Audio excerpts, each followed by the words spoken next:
No.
Yeah, baby, it's turn. Hey everybody, it's Wednesday night and you know what that means. Fuck it, I don't really care. Damn. I was gonna do something a little bit different and then I completely fell into routine of saying it's Wednesday night, you know what that means? I'm just saying that guy over there. It's your boy Range Emotions. What is going on today? You're a top Rope Tokes. Sorry about being slightly late. One thing that we did not expect was to be sitting in a Discord call for a while, watching all of Dynamite, prepare live, hit the start streaming screen. Literally seconds away from beginning, and Discord's like, I'm gonna update right now. Yeah. Kicked me out of everything, had to pull everything up and start over again on that part. It only took a moment. Not so bad. Hey, we back. So we back. we wanted to start off tonight's show by doing something a little bit different than how we normally do it. Just kind of like rapid fire, quick thing. Kind of summarize the show with the good, the bad, the ugly. But first, I thought about this because we're probably using the same thing. Might as well knock it out now. What was the hardest hit of the night? Oh, easily the first match of the night. Swerve and Darby. Darby hits a poison rana on Swerve to the outside, or on, onto the floor. Spike his head onto the floor from what like 12 feet in the air total, maybe. If I had to take a guess, maybe like 8. No, it has to be more than that. Yeah, because I'm 9, like 10. the ring. Yeah, and this I'm thinking like at least 10 feet in the air. Like getting your head spiked onto the ground from 10 feet in the air. Because you figure that top turnbuckle is probably about 5 feet tall compared to how it sits against some of the wrestlers. Yeah. But yeah, poor Yeah, we both standing. cringed. Was not the last time we cringed on tonight's show either. But Swerve had Darby up on his shoulders on the ring apron. No idea what to expect. And then the backwards like flipping, and then I was like, oh my god. like spiked, like a football. So basically, within 15-20 minutes of the show, because that move happened before that point even, we knew what the hardest hit of the night was going to be. Mhm. Nothing was going to really take it away. Nope. Yeah, we were like, yep, there it is, and everything else is going to not be anything like that. So, question for you in that regards. What was the good of tonight's AEW show for you? Let's say, other than my hit of the night, I'm gonna say that my good, and which is odd for me because usually I pick something wrestling. I actually liked the MJF Sting and Darby promo. That was my good for the night. I have a love-hate relationship with that one. Yeah, we'll talk more about it, but I thoroughly enjoyed it. My good, you know what? I will stick with the wrestling side of things because I was so excited to see this going into it because the way that these two would be able to move together. Buddy Matthews versus Orange Cassidy for the International Championship. That was a banger. It's not like it was That anything to was be hugely invested in, but just getting to watch them move just together. But yeah, easily match of the night, though. I mean, it didn't have much competition, but easily match of the night. So what would your bad be then? Man. The Powerhouse Hobbs and Wardlow segment there after Hobbs's match. Like the whole thing just... You know what? In my Wasn't for head, it. I was going to try to leave that for ugly because I knew it was like the worst thing on the show. But then I thought about it. I know why it's your bad because I know what your ugly is. So I have I'm to squeamish agree. as hell, so you know what my ugly was. So I have to agree because I was gonna throw that as ugly, but knowing where we're going with that, yeah, everything from the moment Wardlow's music hits, and you know what? Scratch that. Throw in everything Hobbs related tonight because the match was nothing to be excited about either. Yeah, the whole thing. Just pointless. Talk a little bit more about that one in a minute. So have fun, take over the ugly because we're gonna agree on this as well. And yeah, the ugly was definitely them showing like this. So they're recapping that what's been happening with the Elite and BCC, and they showed what happened to Don Callis after he got hit by Hangman. He got hit by Mox. Dog. There's a gash like the length of an entire finger on it, like the length and width of a finger on his forehead, and they're like spreading it open to show you the meat inside of his forehead, and I'm sitting here like I honestly, with you being slightly ahead of me, like I was hearing you reacting to it, and then I got to it, and I wouldn't say I was disappointed because it lived up to your reactions, but at the same time, you could see the meat moving, and like the... You know, in sci-fi movies, when they show like a cut in space where there's like a rift and it's glowing and you can see it opening up, that was Don Callis's forehead. Yeah. If you were playing a video game and you saw that from a distance away, you would think it was a crack in the wall that you have to shimmy through or something. And I would not be wanting to shimmy through that crack. Ugh. I don't know how many stitches he needed after that, but I'm going to guess it was more than 10. Because we're going to end up talking about this a little bit more, but just to kind of put in context how ugly the ugly was, it's a different type of squeamish, but bad in a whole different way. If you had to watch back one thing, would you rather watch Dante Martin's ankle flipping around, or would you rather see that? I don't like this game. This is a terrible game. This is a disgusting game. Pass. It just shows how ugly that was, because both of those were so bad. Because I watched back Dante once. I don't. Yeah, I'm as great as Supercard of Honor was. I don't want to see anything about it. I don't care what happens. Don't want to know anything about it. I'm trying to remember, because now it's so tainted with that memory. I feel like there was a really good match on that show that wasn't that match, but I can't remember what it was now. Commander Vikingo. Count the rotations. Yeah, the spot fest of all spot fests, and then AR Fox had to follow that up.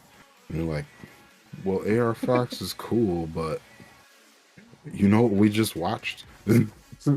Everything Right. AR Fox can do and a little bit more, Yeah, which is amazing to say in the first place. because AR Fox does things no one else can do. yeah, that was. I think I would, just knowing the severity of that ankle injury, I would rather see the cut. It's just one of those things It's you still a can't. cut. In the But truth, it's it's gross. a cut. It's a really bad cut, but it's Yeah. hard to ever imagine your ankle flopping around like a Yeah. lip dick. Yeah, just no, I couldn't. Not watching that again. Or tonight's episode. I'm not watching this again. So I forgot, we kind of buried a different type of news though. We're going to SummerSlam. Oh yeah, that's right. Yeah, we got tickets, y'all. Officially going to SummerSlam this year. Now we know we've been primarily AEW from day one, like literally like 97% of the content, 2% GCW, 1% Clash / WWE. So we got like 3 shorts. And just know we still all AEW pretty much, but it's SummerSlam in Detroit, man. One of the biggest 2 wrestling shows over the last like 3 decades. Yeah, In our backyard. yeah, at home. And we're not talking at like the arena where the Red Wings and the Pistons play. We're talking the football stadium. Yeah, Can't really pass it up. yeah, We almost gotta go. I mean, if the prices were more expensive, we definitely were. But if they were a little more than that, it might have been a little rough. But we doing this stuff. But we are also doing Dynamite May next 10th, month. and then All Elite Wrestling, if you're out there, give us a good show. May 10th, Dynamite. Hey. You won't be disappointed by the crowd. you know what? Yeah, because every now and then you pop in here, and we would love to see that All Elite Wrestling name pop up in our chat again. Before Especially while we're asking for stuff for our show. and being very, very positive, because trust me, there's gonna be a moment or two in the show a little bit later on where I'm gonna be very critical. It's Hey, happening. We still love you. we're serious nerds, okay? That's all it is.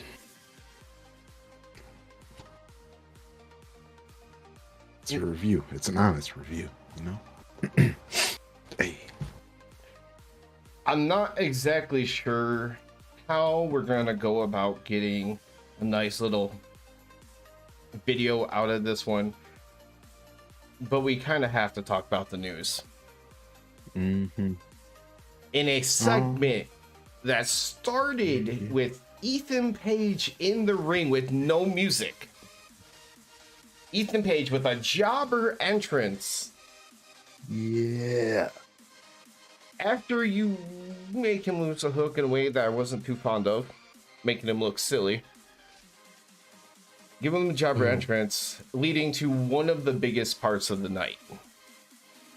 I'm so happy I didn't let you spoil it for me.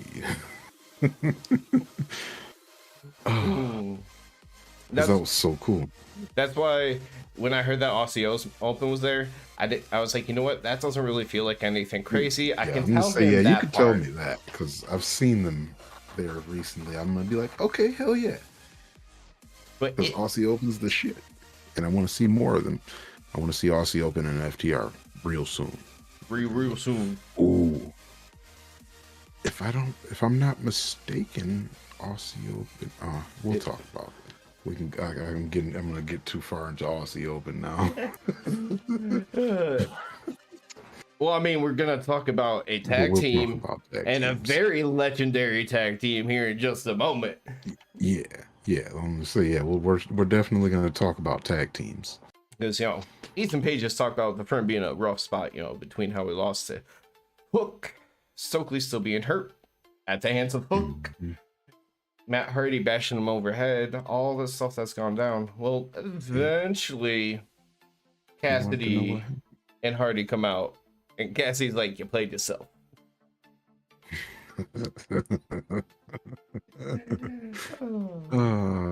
Isaiah Cassidy always gets like a good little line or something every time he's on the microphone. I appreciate it. His personality in AEW very much feels like he should be Kevin Hart. They're like the hype guy who kind of like punctuates things with like energy. Kind of, yeah. There's something that Kevin Hart kind of plays a lot, yeah.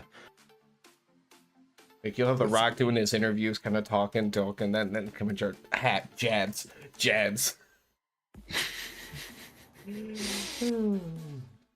I could definitely see that with him and Matt Hardy, because Matt Hardy is definitely here, I'm going to give you guys what the story is. And Isaiah's like, hey, y'all, I want to party.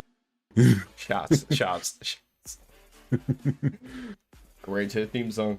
But, yeah, Matt starts talking about the fine print of the contracts because Ethan Page lost a hook. They get to do some kind of tag team match, naming partners and the conditions, so that way they'll be free and clear of their contract. Mm-hmm. Page likes to remind them that the firm is bigger than just him and Stokely, and our favorite Big Bill and Lee Moriarty attack from behind. Large William. What happens to Large William? Well, Large William, he gets attacked by Hook. I do love how they tease the suplexes with Hook on him. Like he eventually gets it, like when they had the tag team match and everything. I just want to know when that boring one-on-one match is going to be between those two. Who did Big Bill face one-on-one? Was it Orange Cassidy? He faced somebody. I can't remember how it happened. Cassidy. So maybe that's one I'm trying to think of because, generally pretty boring.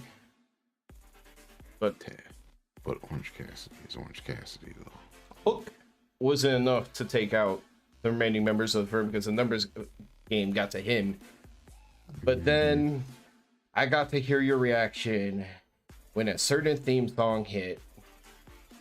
Yeah, the Hardy Boy music hits, but Matt's already in the ring, so you know what that means.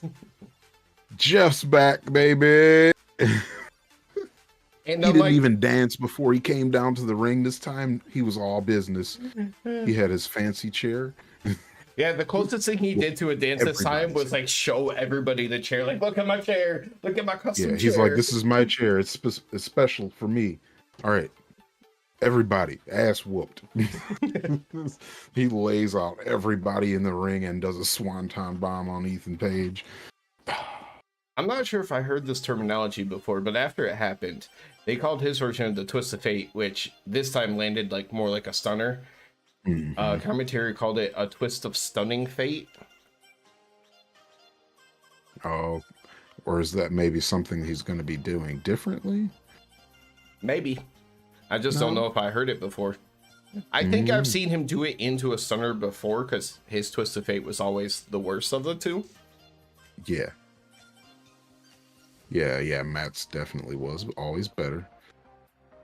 But Jeff's back, hey man. Just thought you should know. Now, I want to be positive. I do want to be positive about it. Obviously, all the childhood memories, all the iconic stuff. We've gotten to enjoy Jeff Hardy. That being said, it's hard for me not to think about all the negatives that have happened in his life when he's in the ring, or at least on tour. I hope this time he got it right. Yeah. I'm gonna say I feel like it's gonna be all right. I feel like it's gonna be fine. I feel like two things. It felt like it was kind of like a stricter approach to it this time, like a more committed approach, or at least it seems from the outside looking in. Mm-hmm. Not that I'm saying Even like just even looking at him, like he looks like he's in better physical shape too. I'm not saying he would listen to this guy for help. I don't know if they would have a really good conversation at all whatsoever. But maybe somebody who's been there and done that successfully, like Box, like he can reach out. I don't know, just hopefully there's the support system and everything's good. I don't want to ever see anything along those lines again. News from him. So Yeah. It's been just too much. I'll put it this way. I was fine if I never saw him again Yeah. with that last one. I And would that's have been, yeah, and I mean, yeah, if that's what it meant for him to not be a drunk Mhm. all the time, then yeah. But hey, if he's back and he's got it under control, all for it. Because I would love to get to see him and Matt and their careers together. Like that would be perfect. all right. So the next time we have a big crazy tag team match, I want the Young Bucks. I want the Hardys. I want FTR. That last spot could go a lot of ways. But right now, I'm going to say it, and I'm going to say it proudly. Aussie Open. Aussie Open, dog. Bro. So, Because you've seen the combination of the Lucha Bros in there. yeah, we have. But I am always down to see the Lucha Bros in there. So am I, but who do you take out knowing that you're putting in a little bit of fresh blood with Aussie Open?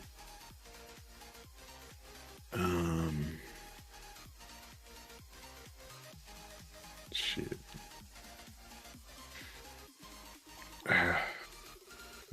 The Bucks are my weakest link there, but I'm not taking them out just because Name value. I loved their feud with the Hardys before. So, I mean, you legitimately have three of the biggest name tag teams on the planet in that, and then you have two of the best pure wrestling tag teams on the planet in there as well. yeah. So, yeah. Just make it 5. Now to be fair, if he was still with us, I would seriously consider taking out the Young Bucks for the Briscoes. Briscoes, though, yeah. Briscoes, Yeah, FTR, the Hardys, and Aussie Open. Yeah. I feel like the Hardys wrestle a lot different than those other 3 tag teams, but the other 3 tag teams, I feel like their style works better to be able to work with the Hardys too. Although you do need some people that will fly. So maybe you gotta make a change there. I don't know.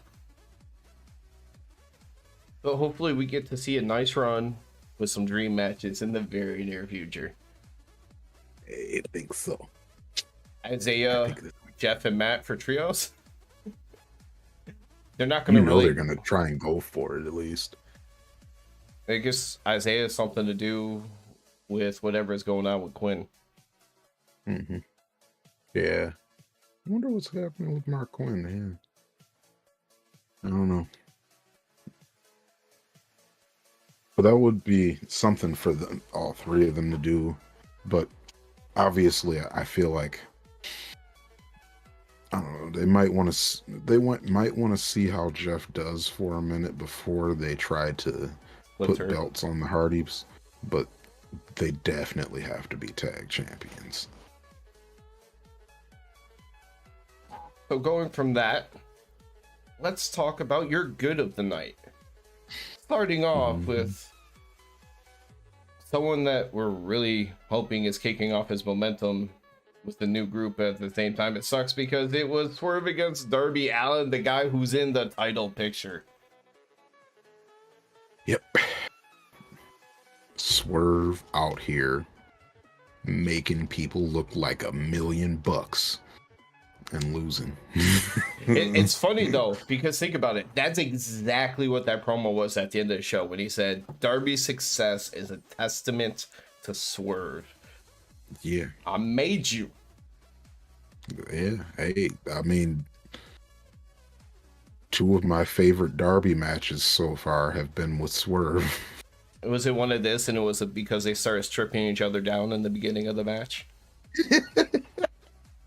Hey man, I like it when you can't tell where it's gonna go. Is it gonna be a fight or is there gonna be a little? What did Edge call it? A sex celebration? But I feel like there's more to it than that title. With him and Lita in the middle of the ring. It's I don't know. They have a weird relationship. We'll just say that much. Darby has a foot fetish. Because early in the match, we've seen wrestlers take belts off. Usually it's their own to whip their opponent. He starts ripping off Darby's. Yeah, Swerve rips off Darby's belt. And you're like, all right, he took that boy's belt. That's all right. But it doesn't stop there. I don't know how, I don't know why, but I randomly see Darby rip off Swerve's boots. And then we get our first "You sick fuck" chant of the night because Darby starts biting Swerve's foot. Yeah. That was almost my ugly of the night because that's nasty.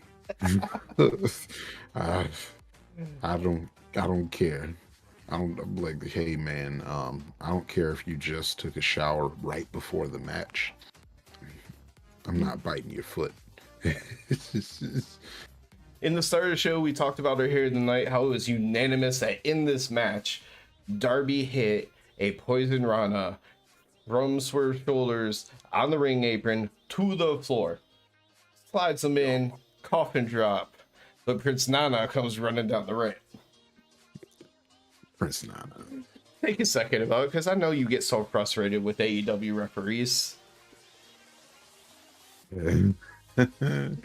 Yeah, I just kind of gave up on AEW referees not being the dumbest people on the planet. I have to give Aubrey a little bit of credit because Nana wasn't at ringside when that started her count. But she looks at his foot on the ropes and Nana's still holding it and she's just staring at him. Like, are you fucking kidding me, bro? Yeah. And then, but yeah, she just kind of like lets it go. Like, whatever. All right. After a bunch more. Come on, Aubrey. You just watched him cheat. And that was the end of the shenanigans because then Brian Cage comes down. Goes back and forth. We're not sure how it's going to end. We keep hoping that Swerve, as a leader of this brand new faction, would win. And it's justified for Darby because guys, that's beat by 2 different people. Not just one. Yeah, you got to make Darby look real. You have to. What they're going to do is they're going to have MJF's not gonna say it, but what the four pillars, the other three pillars are doing right now is just beating up on everyone to prove that Mhm. that they're ready for a title shot. So they're gonna beat everyone on their way. So Don't expect them to lose until Double or Nothing. So I'm hoping the story is like right after Double or Nothing, or at least shortly after, Swerve gets a win over Darby, like back. But Darby wins with the Last Supper pin. And while he's in the ring and the music's going, we get MJF's music and a commercial break. Dog. So I loved Swerve plays that ankle injury up so well in this match. Like, you really think that his ankles, I'm like, man, is that real? You do some of them stomps and you have no boot on, I can imagine it could be very easy to tweak that ankle. And then just play it up a whole lot more. Yeah, like he sold that really well the whole match. I appreciate that. Magnificent work from Swerve, even though he's just eating losses. Now, it's okay. Here is what I was talking about with your good of the night, because the start of the MJF promo. Yeah. He's got two words for you. And I said, suck it. He didn't say suck it. This is jumping the gun a little bit further. We'll talk about whatever is important, but headlock takeover. Headlock takeover. Yeah. That was the MJF parts actually wasn't really what I cared about here. It was Darby and Sting, actually, because the last two times Darby has been out there with MJF, he has been better than MJF, I feel like. I'm starting to wonder if they went to MJF at all during this and they said, we need you to somehow make these promos work where they look good. Because it's been consistently, even in the Back to the Pillars promo originally, not saying that MJF was bad, but that was the best promo that we essentially at that point had from since then. Everybody's had their best promo of their career. Yeah. And then this one definitely kind of felt like MJF might have been holding back a little bit. Like he knew he wasn't supposed to win the promo battle today. I don't know. But either way, he got cooked. Because it's one of those things, like when you're probably going up there and talking trash with somebody who can hold their own, you're probably simply focused on how you can destroy the other side. Versus if he has to go into this and go, hey, how can I help position you that we both look good? You have less of that focus of destroying somebody else. Yeah, I don't know. But yeah, just MJF was just his major point in the beginning was just, I beat you with a headlock takedown. That's a simple move. So you think you can beat me now? Yeah.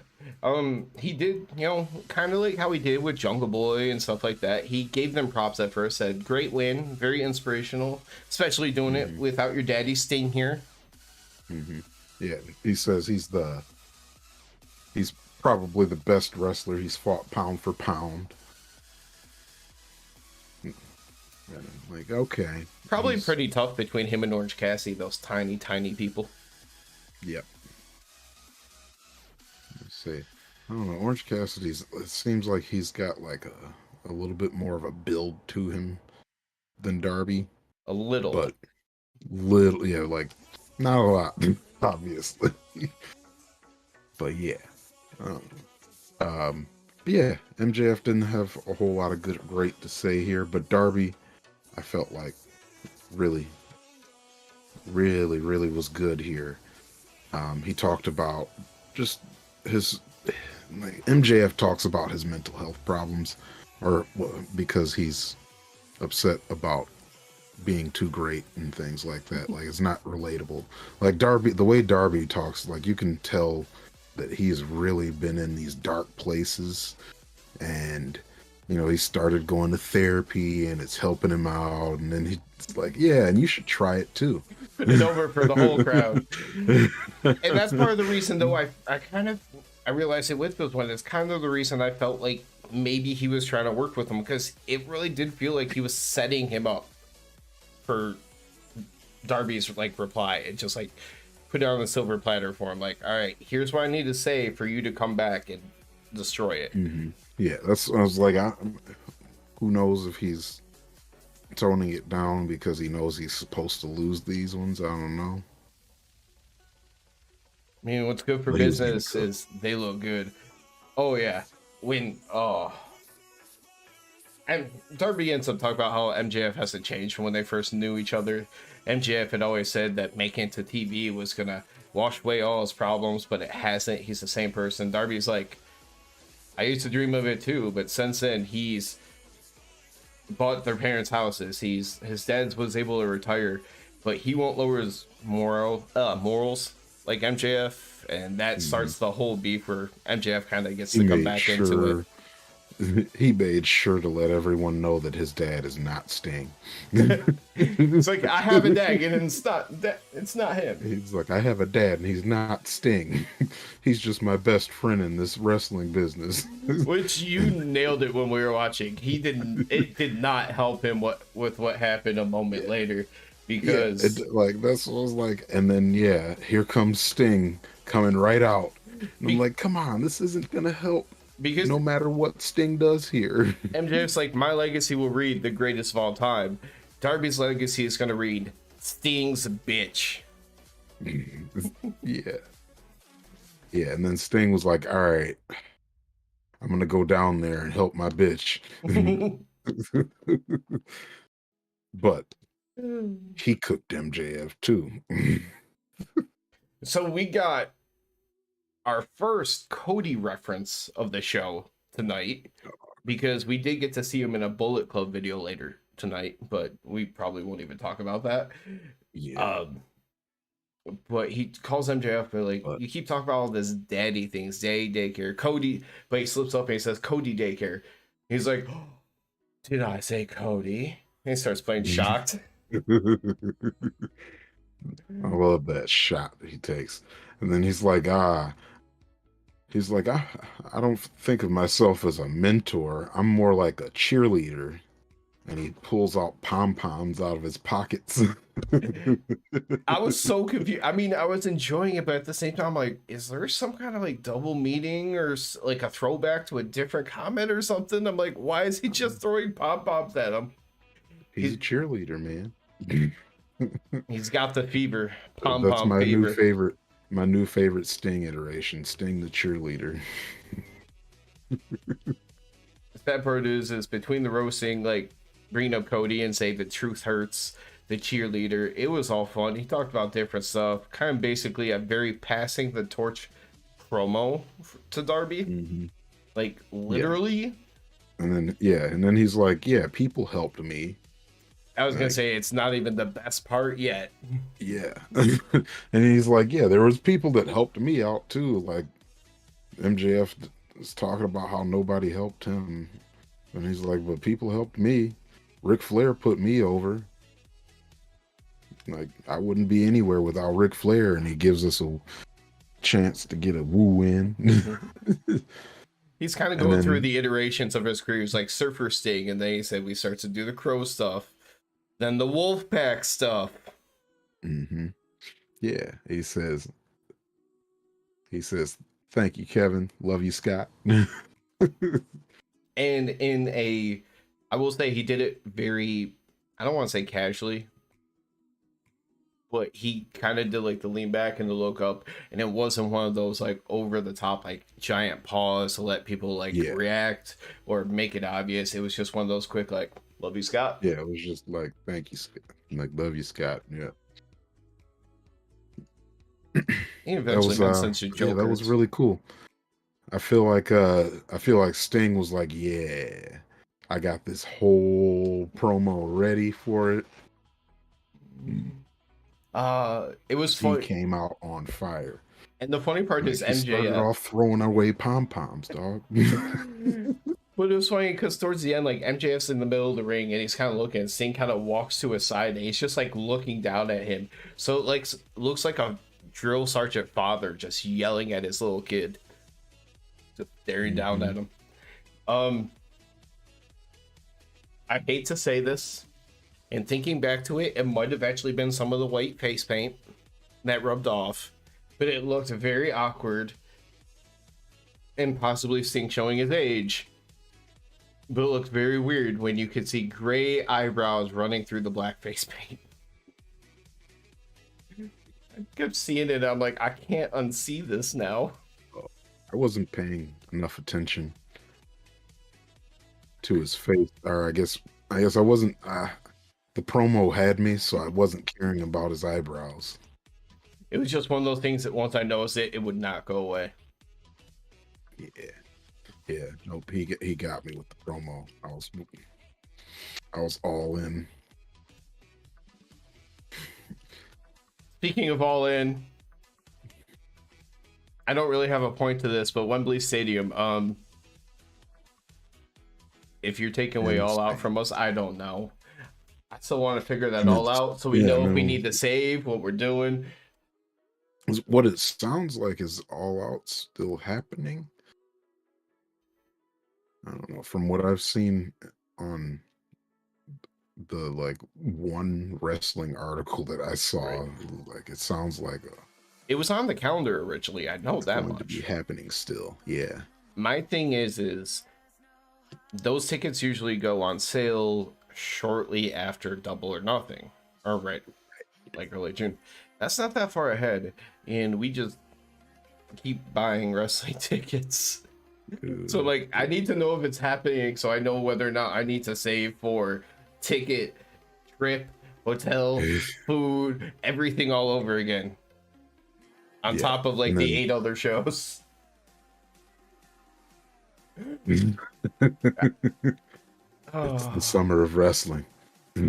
Because that's just the all outside of things. That's not even including Big Gay Brunch and whatever GCW show on Saturday, because I think by sheer fun, we know that we would not skip Big Gay Brunch.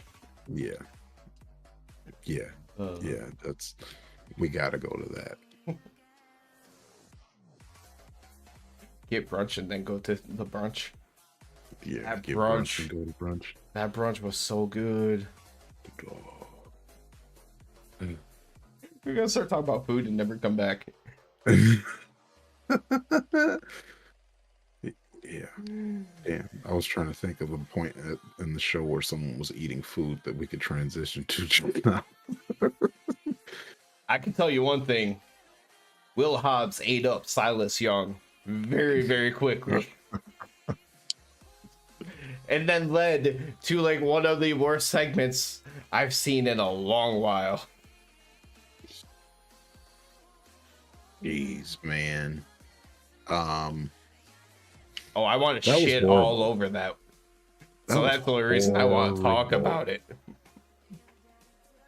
I love Hobbs, and I want to like Wardlow. I really do, but this was awful. Like, I felt like Wardlow didn't look like a badass in any kind of way Hobbs, until later, Hobbs maybe. Kind of did, because he went with like a spine buster and taking care of business. I'm assuming it's going to be spelt that way too, because that's how they said that specifically. I think so. They go to keep attacking after, and then we get the video of Wardlow in the parking lot with the car that he supposedly bought with his stolen credit cards. Hey, yeah, a car for a car. I mean, how bad was this? Because there were so many things that just felt like it should have been entirely different. Yeah. So I don't know what was that he was hitting the car with, because it wasn't working. It was like, oh, you kind of hit that car a little bit. Oh, you kind of busted the window a little bit. It was almost like a thin, like aluminum rod. It wasn't even Yeah.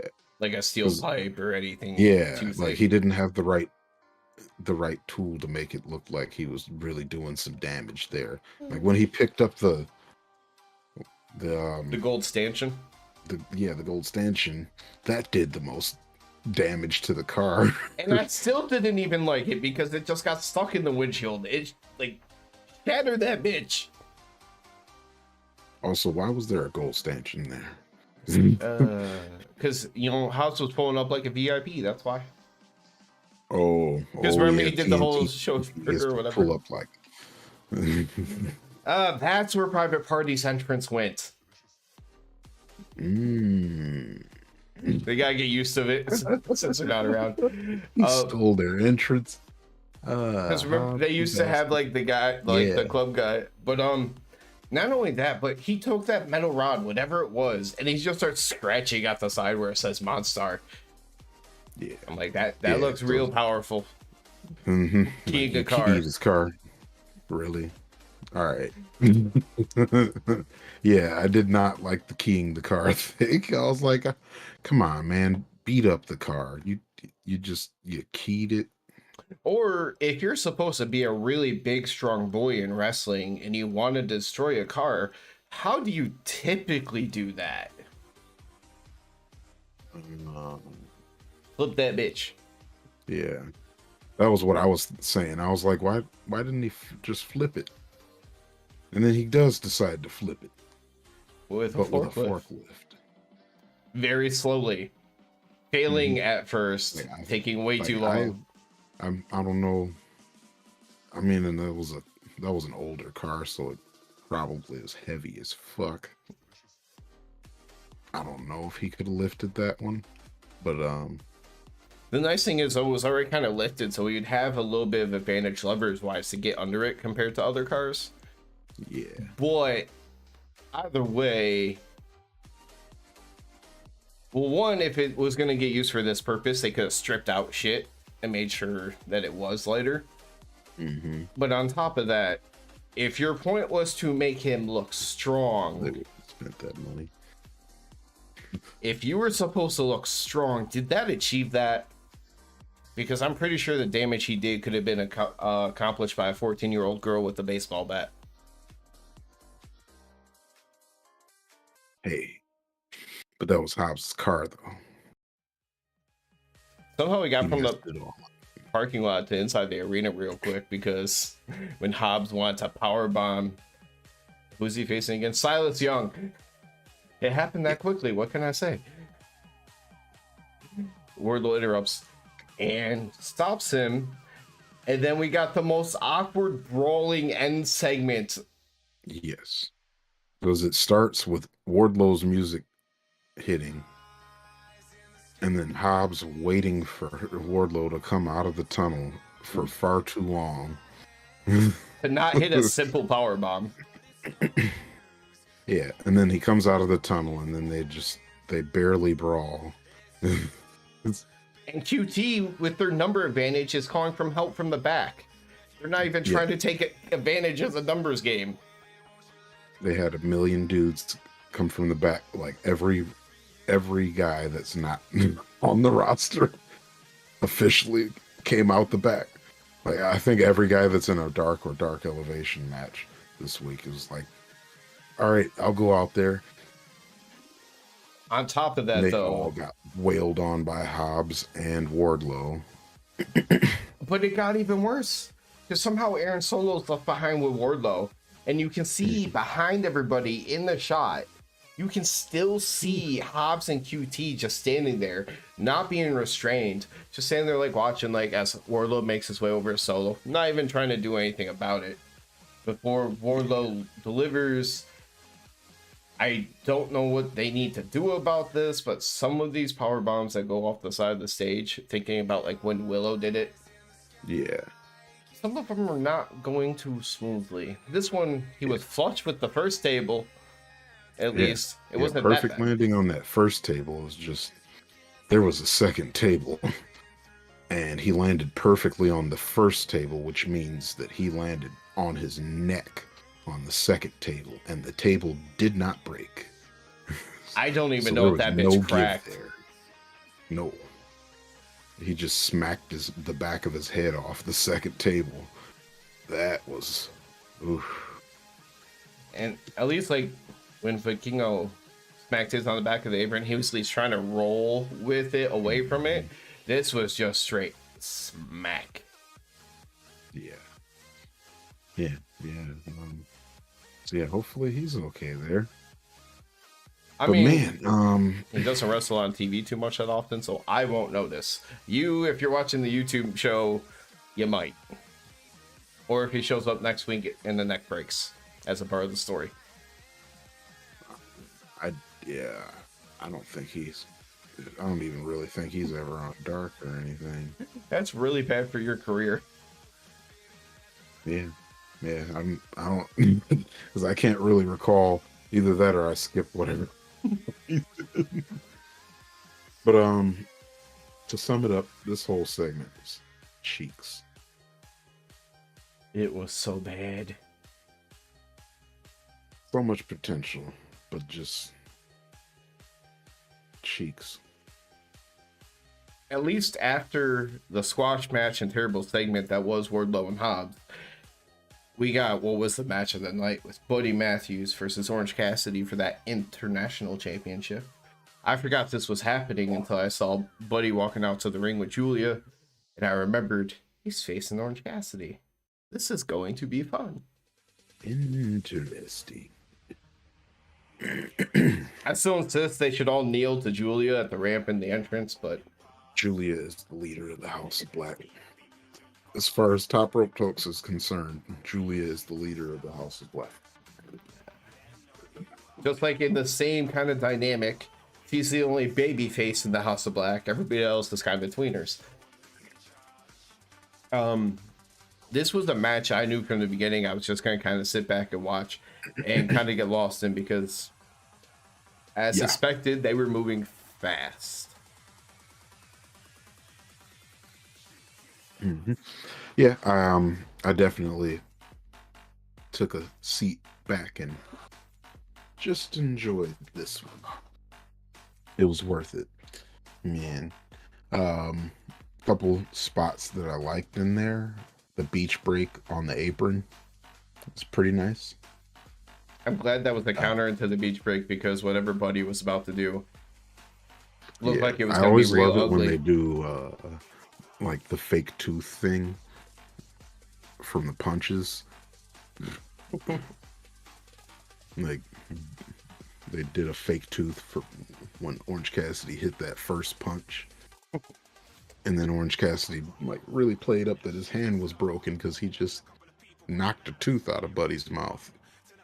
But he already had it wrapped because of last week though too. Yeah. I don't remember exactly what happened last week, but hey, it was wrapped up. We know that much. I forgot already. But one of the best things about that was part of the story of the match, though, is that Orange Cassidy was going to have to figure out a way to do it without his signature move. They were talking about all the different ways he has to defeat you, and they mentioned Stun Dog Millionaire, and I was like, who has he pinned with that successfully? Like, he just uses that when it's like in the last couple minutes of the match. Okay, so it's near the end, but it's never the end. So I will say, not even thinking about this going into the match, you have a wrestler in Orange Cassidy who has been like 60% of his moveset recently is its variations of DDTs versus one of the best guys at selling DDTs. And we don't, yeah, there's those select few that are just above everybody else, and Buddy is one of them. Yeah, Buddy takes a DDT like a champ. Cassidy's DDTs look devastating with Buddy taking them. So we started off the show talking about our here tonight being that Poison Rana and the opener. If it wasn't that, if it was any other night, mine probably would have been, let's start off the trio of DDTs when Orange Cassidy hit that tilt-a-whirl DDT from the turnbuckle.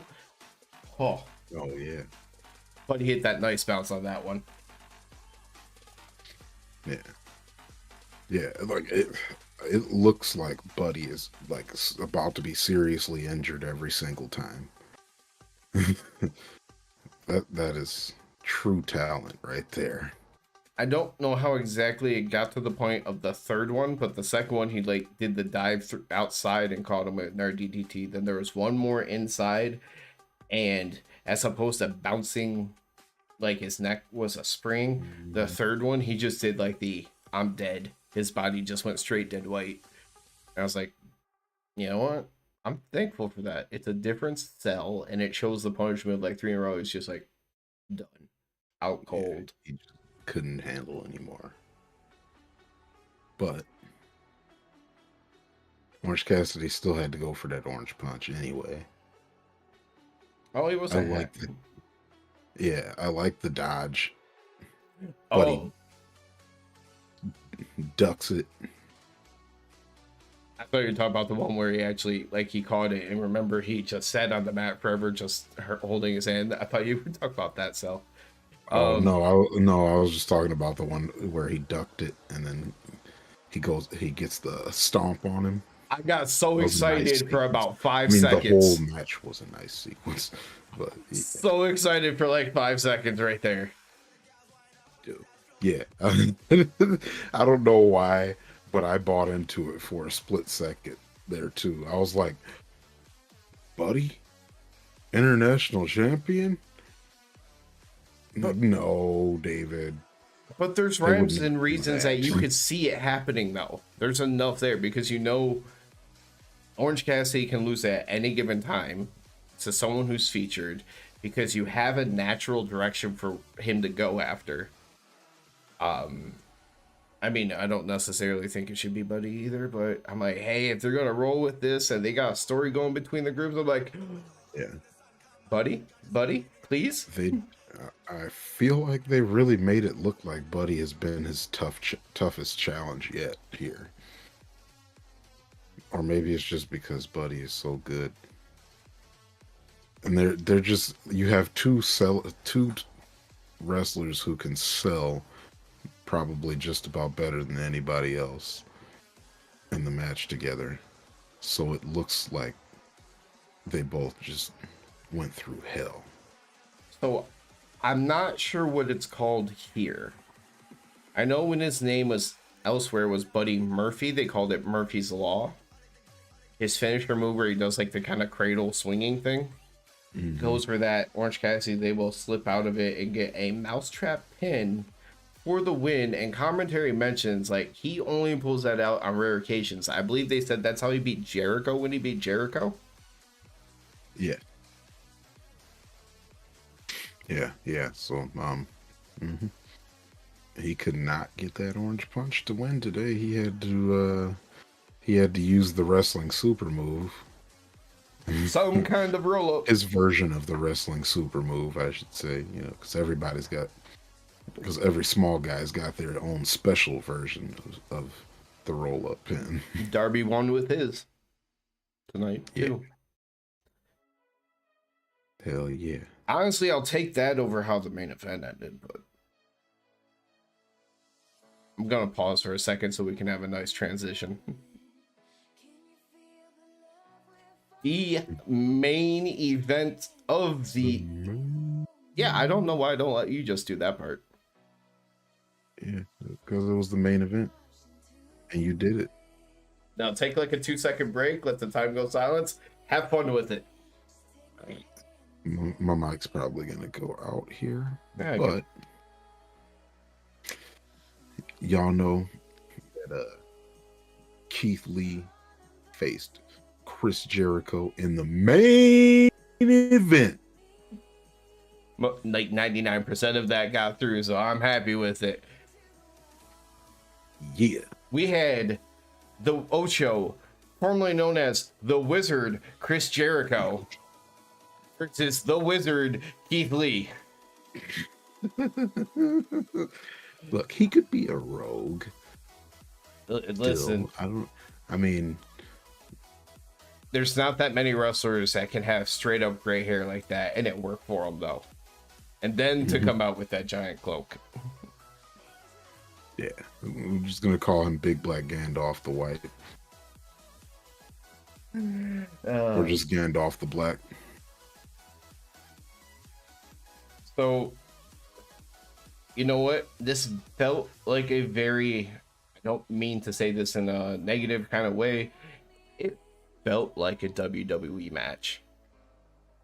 And I think you kind of hit it on the head with Jericho being used to wrestling bigger dudes, Keith Hmm. being bigger.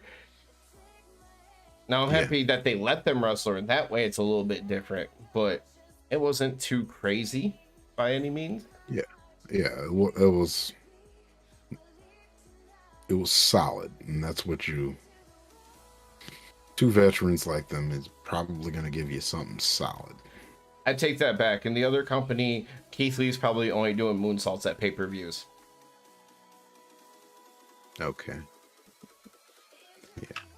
Um, yeah, and you gotta like it.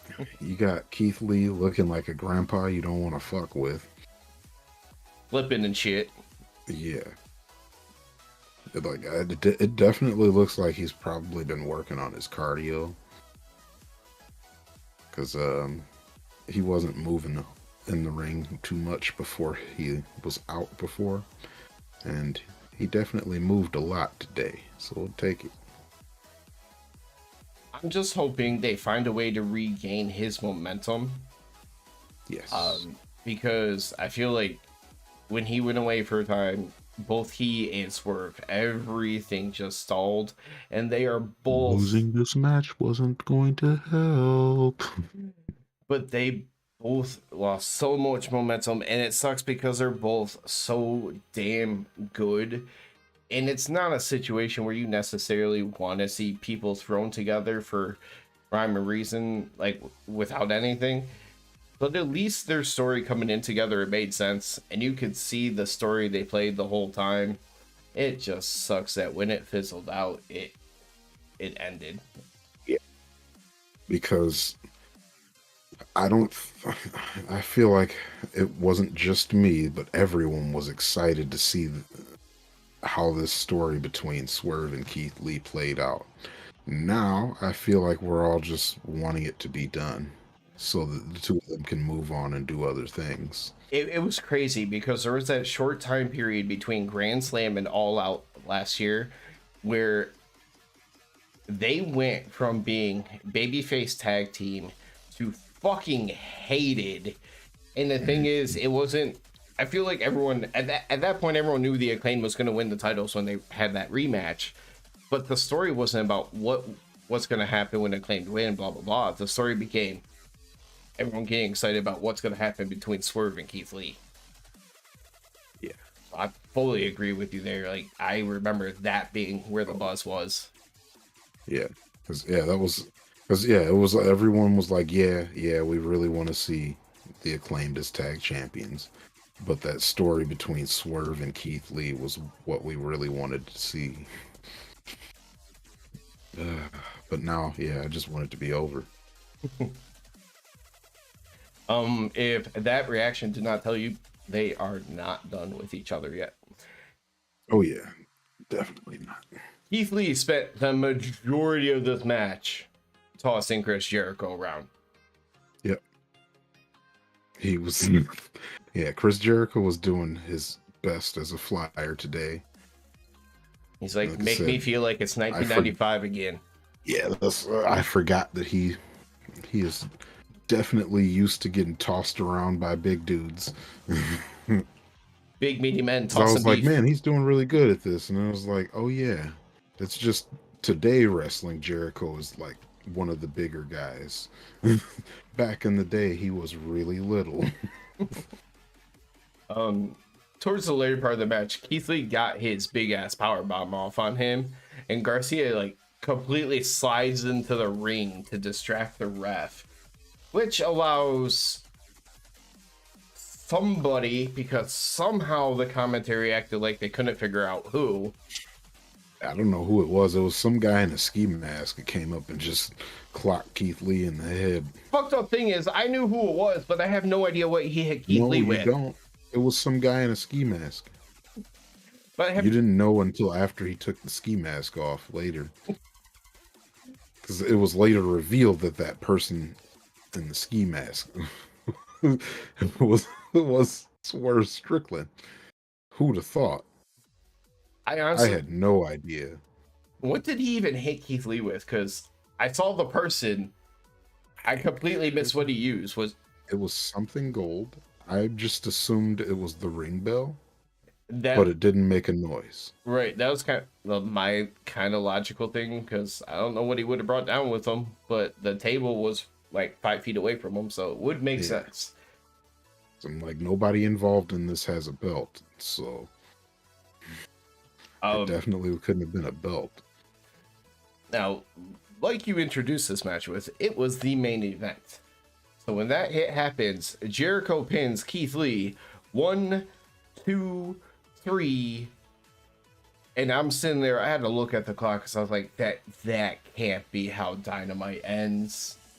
Yeah, Okay, that's Keith Lee that was stared about off, to be one hell of a way to send people home. and then Adam Cole saved the day. Hold on. Adam Cole, baby, saved the day. Hey. Honestly, it's not that really much of anything happened. This is just a throwback to what happened 2 weeks ago now. 2 weeks, yeah. He did the exact same when Jericho walked down and he grabs Daniel Garcia and, just takes him by his arm and walks him away, and he slowly looks back. He does the exact same thing here, but with Keith Lee. And he's like slowly looking back, and no, I'm not going to look back. So you know And how we're like, come on, guys. We already know you're involved in a feud. So you know how we used to talk about how Jericho on commentary used to always find a way to magically get the right words in right before the show went off the air. Yep. He did it again tonight. Because I think it was still Adam Cole's music playing at the end of the show. Because I don't know why you would ever stop it in that situation. But they have a close up on Jericho and Garcia kind of like sitting in the ring, like leaning into the ropes, like in between the ropes. And show ends, you just right before the end, you get Jericho yelling, "Play my music." I mean, he won the match. He has a point. But just, mad about his music not being played, and it was like perfectly timed right at the end. I was like, damn it, Jericho, how do you always do that? Oh, he's always got to find a way to get that last word in. My favorite was probably still whatever random episode it was on where like the last words of the show was, "I'm a wizard." Yeah. He just, like, Shivani's rattling off preview stuff, and then he's just in the back just spouting off random stuff to make sure that whatever he says is the last thing on the show. And of course the last thing he says is, "I'm a wizard," and then the show cuts. You know how we recently talked about cutting or just kind of breezing through some of the stuff that is boring or we don't really care about? Yes. Riho and Sky Blue lost to Ruby, Soho, and Tony Storm, obviously. Then, obviously, after the end of this match, they go to spray paint them. And obviously, the champ comes out. Actually, I will say one positive thing, if you have anything positive to add to it as well. I feel like Sky Blue and Riho worked pretty well together in this tag team against They do. the other two, which felt like it was two individual people. Yeah. Yeah, Riho and Sky Blue do work very, very well together. Although, I don't know, I'm not surprised at all. They're both really good in ring, and Sky Blue seems to work pretty well as a tag team from what I've seen so far. 'Cause most of her features on TV have been as a tag team, except for her last couple losses. It probably really helps that when they work together that they are like the same size. Yeah. so you don't necessarily have like mismatches of like how the bodies line up for certain moves or whatever. Yeah. So yeah, that's probably like the least amount of mismatch between in height when you have Riho included. Because in my head, as I'm saying that, I'm thinking of like the whole when Riho used Sky to balance running up the ropes. It's probably easier as a leverage point, just to kind of be on the same ground. Yeah, because I was looking at them and I was like, Ruby usually looks a lot shorter than everyone else, and she doesn't look short today. That's how short Riho and Sky Blue are. So after Jamie wasn't doing so well when she ran out to make the save, right after her, we got Britt. Comes out, that works successfully. She's about to stomp Threa, they pull her out. But really, they ended with her just so they could easily transition, showing the Adam Cole stuff and setting up that main event. Adam Cole, baby. And Adam Cole's baby. I remember being in wrestling chats and seeing that as on like Twitch or something. I remember seeing that as somebody's Twitch. Adam Cole's baby. So I was like, what if it's actually her? Yeah. Just a fan. I don't know if I could ever go into his streams with a name like that, though. Yeah. If you do, the first words better be, I'm sorry, Britt, don't hate me. Will you clean my teeth? I don't know if those could be my first words. There's only one thing left, so I'm just taking a second to breathe. Also, I feel like I got a fart again. Super gassy day. Yeah, I gotta poop real soon. So on AEW television tonight, we saw them promoting a slaughter. Yeah. This was the longest squash match. But before we got to that, we got a video from Kenny Omega that I don't want to talk about too much in detail because it's going to drive that guy insane. Because we talked about to start the show with the good, the bad, and the ugly. But gotta talk about a little bit more here. He's basically gonna get revenge, talking about BCC, how they attack everybody, and Don's family. He understands like the fighting and everything, but Don's family. Don's concussed. Staples, whatever he had done to him. We saw a video. Would you like me to describe it so you don't have to talk about it?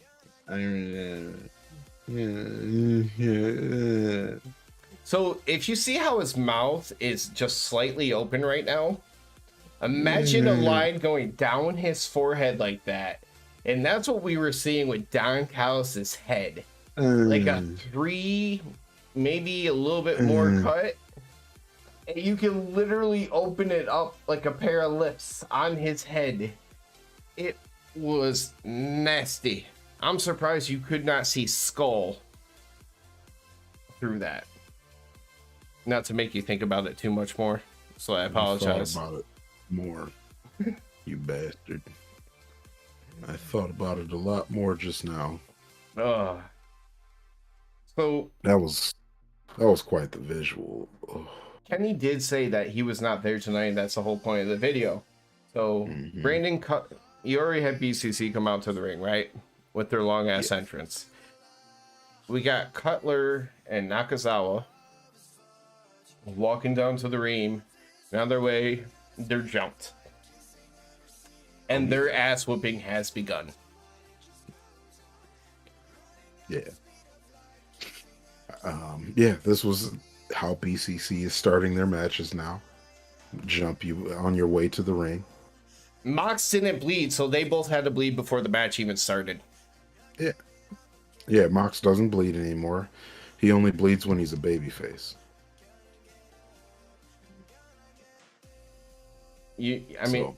No bleeding for Mox. I liked when Mox found the what do they call that? The hot cam. I don't know, the one that's like right in his face. Currently active. I'm not sure what they would call that.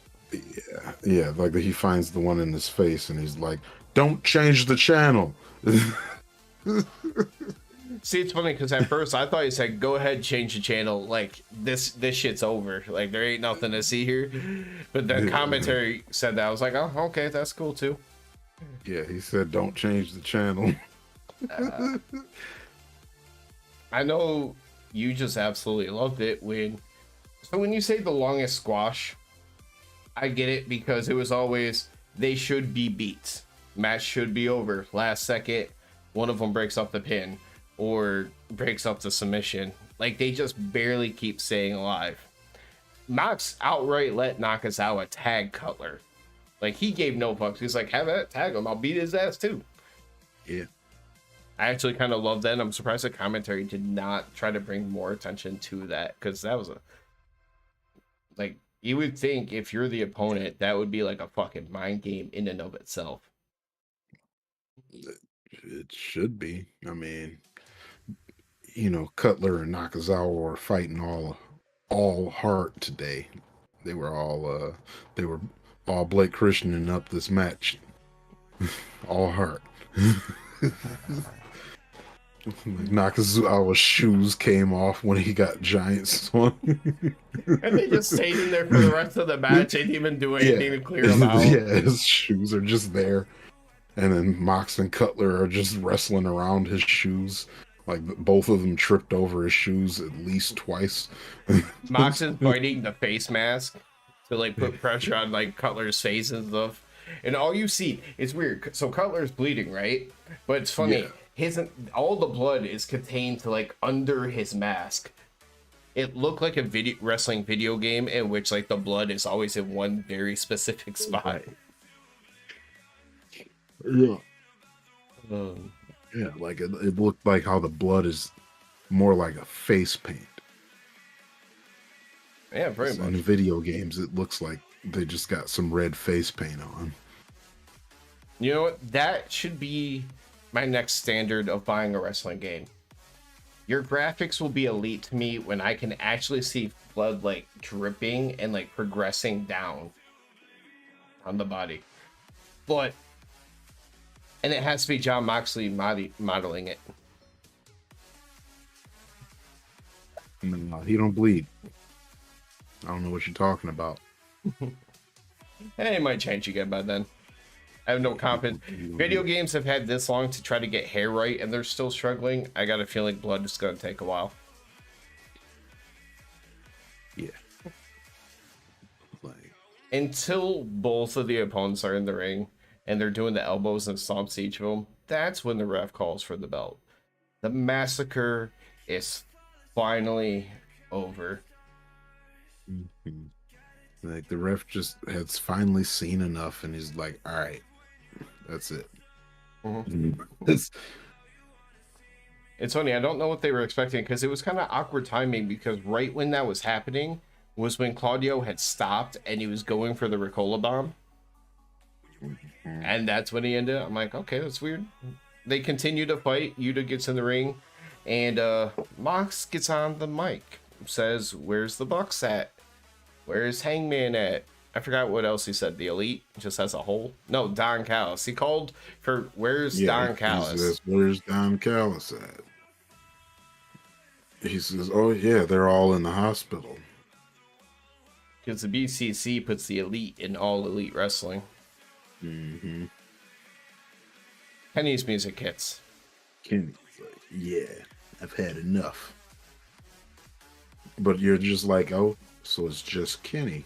And we get the generic stupid wrestling trope that goes way too long because Kenny stands on the ramp like he doesn't go to fight, which means you should know what the hell is happening next. No, man, you can never tell what's gonna happen. You can't tell that the Bucks are back. They should watch BTE. They're ready to go. So yeah, if they watched BTE, they'd know that Matt Jackson was back. and they would have known that they were about to get super kicked. They end up attacking, go for a while, but they end up going to get a weapon, and this was kind of poorly done to me. Like the Mox waiting in the corner for them to get the screwdriver. Like, come on, come on, come on. I'm like, why would he sit there the whole time? Like, he could have left at any given time. So they hit him. I mean, I guess they hit him a few times to slow it down a little bit.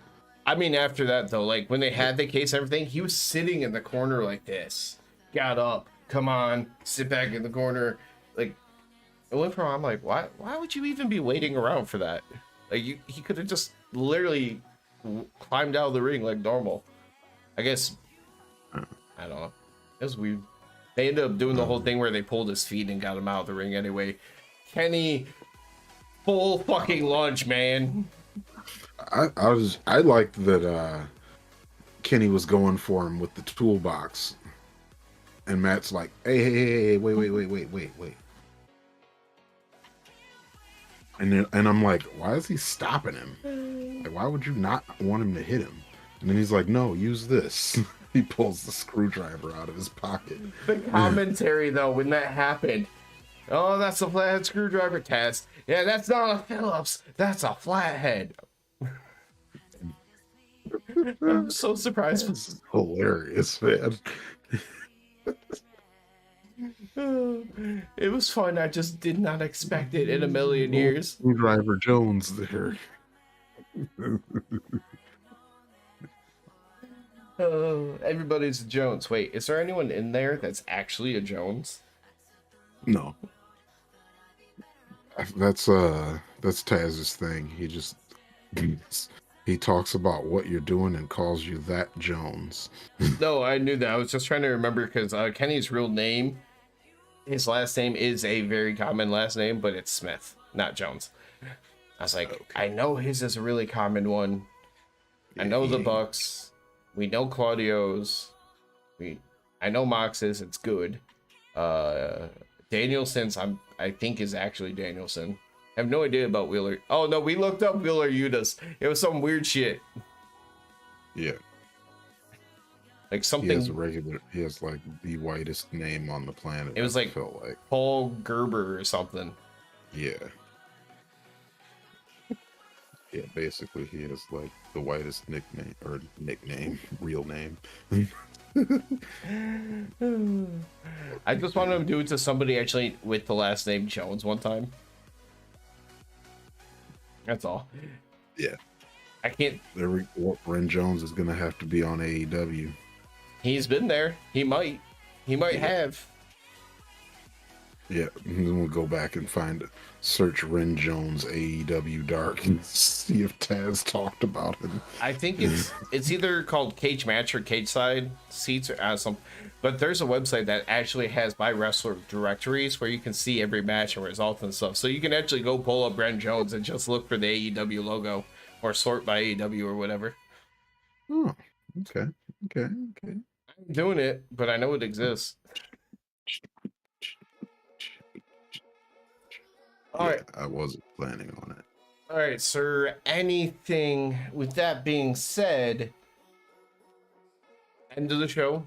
Any thoughts? Anything segment wise that we might have kind of breezed past or skipped, or overall thought you want to throw out there?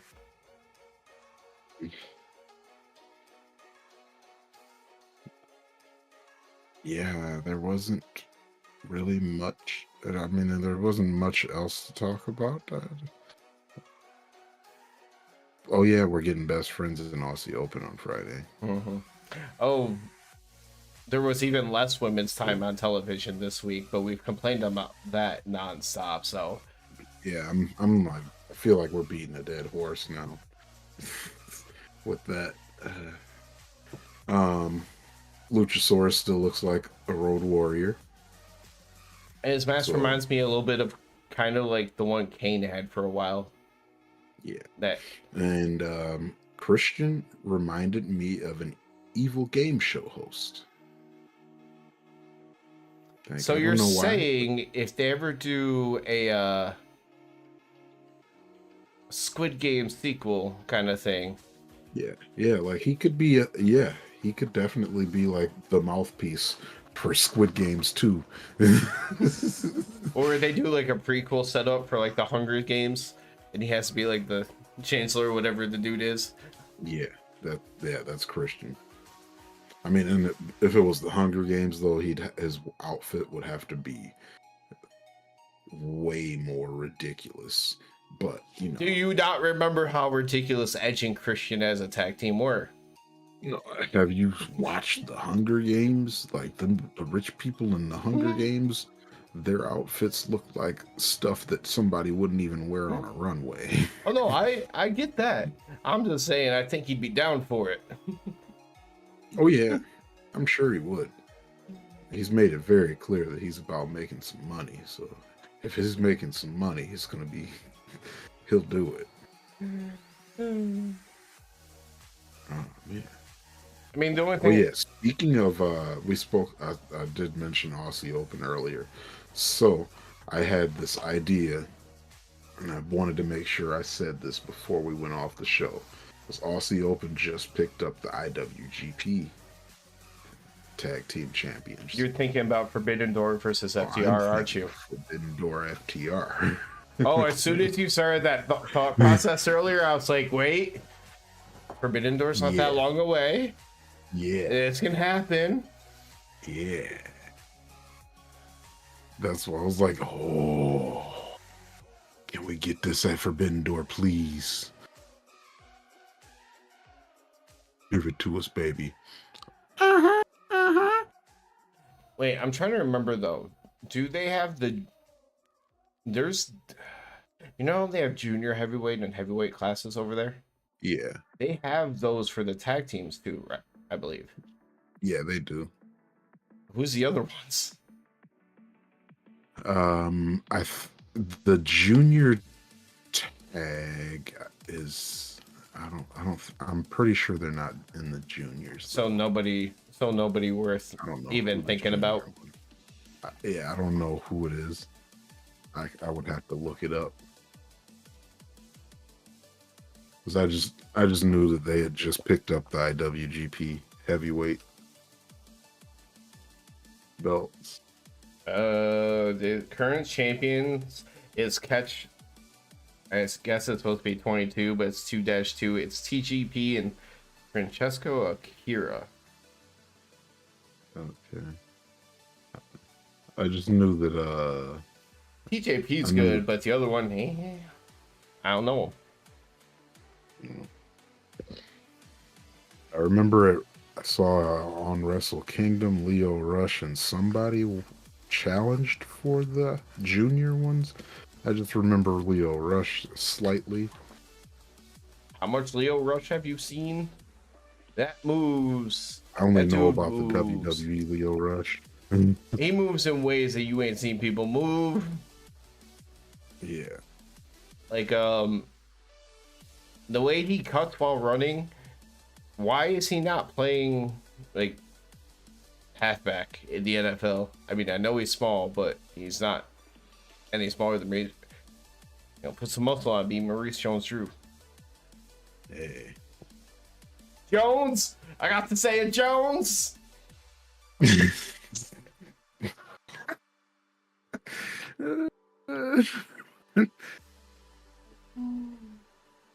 All right. That being said, there is one thing I can remember for us to say before we go for the night. This is YouTube. There's this little button that looks kind of like this. You should hit it. What else should they hit, Range? They should probably subscribe. And come check out Discord, man. Come chat with us, talk about wrestling. We talk about gaming. We talk about life. We just like to talk. Sometimes. And if you want to talk with us, come to Discord. Because you don't have to wait until we're on YouTube. Oh, yeah. And that being said, it's off till Friday night. And, well, let's just be honest. At this point, I don't know what the fuck Friday night entails because barely we don't know when Dynamite's gonna, or Rampage, it's going to start. So Yeah, we have an idea. we'll see you then. Yeah, Frodo? at some point. Have a good night, everybody. Peace.